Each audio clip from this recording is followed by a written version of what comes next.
Rajahmundry central జైల్లో రద్దీ పెరిగిపోయింది. వచ్చి పోయే వాళ్లతో ఏమో బిజీగా మారిపోయింది.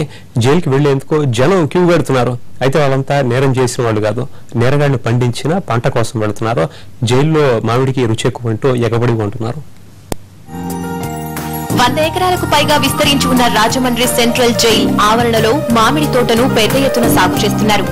శిక్ష అనుభవిస్తున్న ఖైదీలే ఈ తోటల్లో వ్యవసాయం చేస్తారు.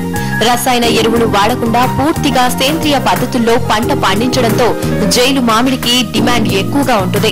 5 ఏళ్ల నుంచి జైలు తోటల్లో దిగుబడి చెప్పుకోదగ్గ స్థాయిలో వస్తోంది. సాధారణ మార్కెట్తో పోలిస్తే ఇక్కడ రుచి ఎక్కువగా ఉండటంతో కోసిన కాయలు కోసినట్టుగా అమ్ముడవుతున్నాయి. కెమికల్స్ తో మగ్గబెట్టకుండా కాయ పండే వరకు చెట్టుకే ఉంచటం సెంట్రల్ జైల్ స్పెషల్.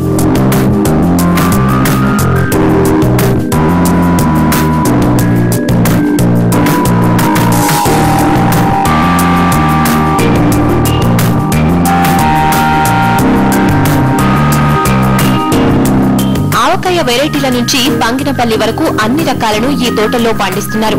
నిరుడు 6 లక్షల రూపాయల మేర అమ్మకాలు జరగ్గా ఈసారి 10 లక్షల రూపాయల వరకు ఉంటాయని అంచనా వేస్తున్నారు అధికారులు.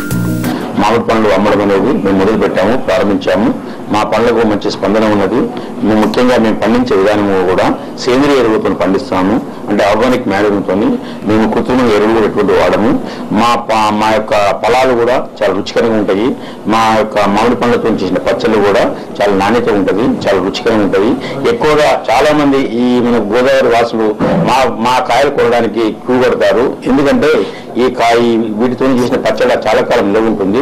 వారి యొక్క పిల్లలు ఇక్కడ ఫారిన్ కంట్రీస్ చదివే పిల్లలు కానివ్వండి, తర్వాత అక్కడ చేసే ఉద్యోగస్తులు కానివ్వండి, వాళ్ళు ప్యాకేజ్ చేసి ఇక్కడి నుంచి పంపుతున్నారు. చాలా సంతోషకరమైన విషయం.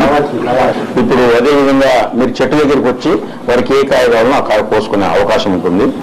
తోటలోకి వెళ్లి నచ్చిన కాయను ఎంపిక చేసుకునే అవకాశం ఉండటం, తక్కువ ధరకే సేంద్రియ ఎరువులతో పండించిన కాయలు దొరకటం బాగుందంటున్నారు స్థానికులు.